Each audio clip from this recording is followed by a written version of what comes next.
ભરૂચના જંબુસરમાં જરૂરિયાતમંદ દર્દીઓને સારી સારવાર મળી રહે તે માટે સબ ડિસ્ટ્રિક્ટ હોસ્પિટલ કાર્યરત છે, પરંતુ ઘણીવાર આ હોસ્પિટલમાં ગુણવત્તાયુક્ત સારવાર ન મળતી હોવાની ફરિયાદો પણ ઉઠે છે। ત્યારે ભરૂચના જંબુસરના ધારાસભ્ય ડી.કે. સ્વામીએ હોસ્પિટલની સરપ્રાઇઝ વિઝિટ કરી હતી, જેના કારણે હોસ્પિટલના સ્ટાફમાં દોડધામ મચી જવા પામી હતી।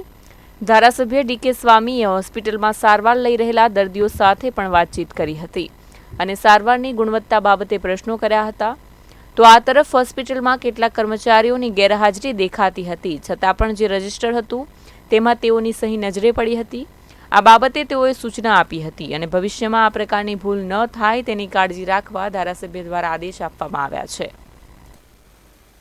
તો આજે જ્યારે જંબુસરમાં વિઝિટ કરી છે ત્યારે દર્દીઓ પણ જે સેવા મળી રહી છે એનાથી ખુશ હતા। સરકારની તમામ યોજનાઓનો લાભ લઈ રહ્યા છે, એ લાભથી પણ તેઓ ખૂબ આનંદિત હતા, પ્રફુલ્લિત હતા અને આવનાર દિવસોની અંદર આ હોસ્પિટલની અંદર આઈસીયુ વોર્ડ બની રહ્યો છે, ચિલ્ડ્રન્સ વોર્ડ પણ બની રહ્યો છે, એની પણ મુલાકાત લીધી અને ટૂંક સમયની અંદર આ સેવાઓ પણ આ વિસ્તારની અંદર ચાલુ થશે અને આ વિસ્તારના લોકોને લાભ મળવા જઈ રહ્યો છે।